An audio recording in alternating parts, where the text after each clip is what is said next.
Zoti Hasanaj, cili është qëllimi I këtij panajiri? Ky është një program që është një stend e hapur mes policisë shtetit dhe programit ICITAP të ambasadës amerikane në Shqipëri. Qëllimi I këtij programi është reduktimi dhe parandalimi I substancave të rrezikshme siç është droga, alkooli dhe duhani.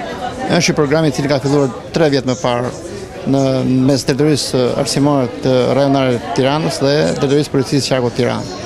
Shtrihet aktualisht në 40 shkolla të Tiranës dhe zhvillohet kryesisht me klasët e 6 të këtyre shkollave. Programi ka si qëllim edukimin dhe gjithë të brezi për reduktimin dhe parandalimin e përvetësimit të lëndëve të substancave shurgjise të rrezikshme, siç është droga, alkooli dhe duhani, dhe njëkohësisht që shpjegohet tyra moshave pasojat që sjellin tonë në organizëm, dëmet që sjellin në jetën shoqërore dhe pasojat që kanë ato dhe për anën ekonomike dhe sociale të komplet shoqërisë. Sa do të qëndrojë kjo stend këtu?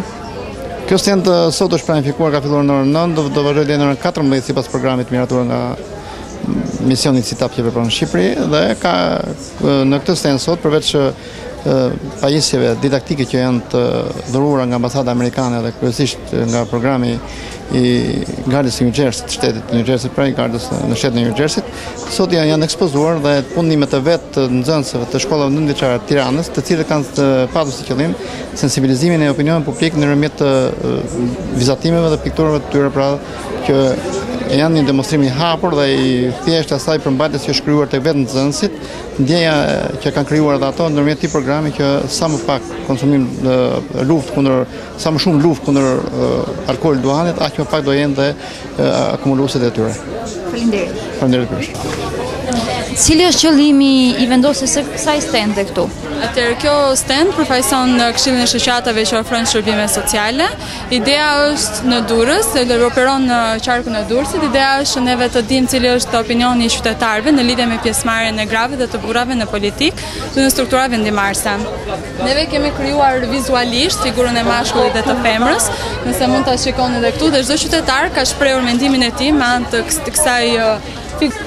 Dhe neve kemi menduar që në çdo gjysmëore apo në çdo një orë, do të shikojmë se si është rezultati, pra si e mendojnë qytetarët shqiptar pjesëmarrjen e burrave dhe të grave në politikë. Nisur kjo nga kuotat gjinore, pra ne dimë që në bazë të ligjit duhet që 30% të jenë femra, por faktikisht dhe realisht kemi vënë re që kjo gjë nuk zbatohet dhe për këtë arsye ne duam që të dimë cili është konkretisht mendimi I qytetarëve. Rezultati është 20 me 80, pra 80% të jenë femra dhe 20% të meshkuj, dhe kjo deri në orën 12 që është bërë sondazhi.